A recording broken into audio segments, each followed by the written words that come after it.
So spring semester, a few of you noticed that I wasn't carrying that familiar green and white coffee cup to class, you know the one, and wondered what had happened. And I shared that I'd had a disastrous soy latte experience. It was undrinkable, and decided to take matters into my own hands. I transitioned through a few different experiments and finally came up with this healthy version of a coffee drink. I think you're really going to love this one.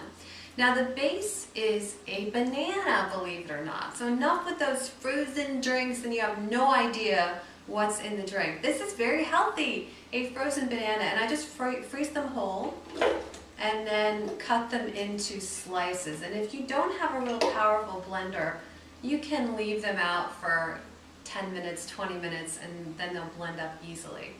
Now I'm also adding about 2 tablespoons of almond milk. You can use whatever you'd like. If you use dairy, please use organic, but whatever you prefer. And you can back off. I've done it with 1 tablespoon, 2 I think is best. And then for the chocolate ingredient, I'm using cacao powder. And it's actually the precursor to cocoa powder. A little harder to find. You can find it in a health food store. But if you don't have it, just use cocoa powder. 1 teaspoon to start. If you want a little bit more, you can add, I've done up to a tablespoon, that's really chocolatey, but 1 is great. And then you'll want a little sweetener. Now if you're trying to make this low calorie, you can use stevia, 0 calorie stevia.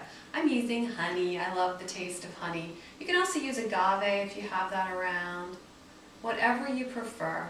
And I'm using about a teaspoon, between a teaspoon and 2 teaspoons, whatever you prefer. And then you can make this with vanilla, but I'm going to make a thin mint version. So I'm going to be using peppermint extract today. Again, anywhere from a 1/4 teaspoon to a 1/2. That's probably going to end up being about a 1/4 right there. And of course we need our coffee. And I just make this in my French press and then store it overnight in the refrigerator. So I'm just going to put 2 shots. If you've noticed at that coffee shop you go to, they'll often put 4 and 5 shots of espresso. So it really depends on what you like. I'm just measuring out 2 and pouring them in.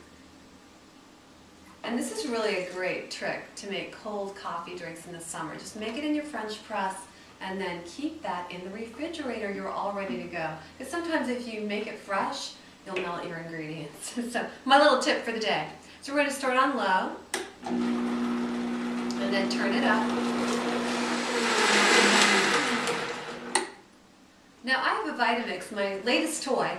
So this takes me all of about 15 seconds. If you've got a normal blender, it'll probably take you want to maybe allow 45 seconds to a minute to blend this up. But you'll see it is this lovely, perfect, thick, frozen coffee drink like the one you used to pay $5 for. And you can share it with a friend, or who are we kidding? Drink the whole thing. So enjoy.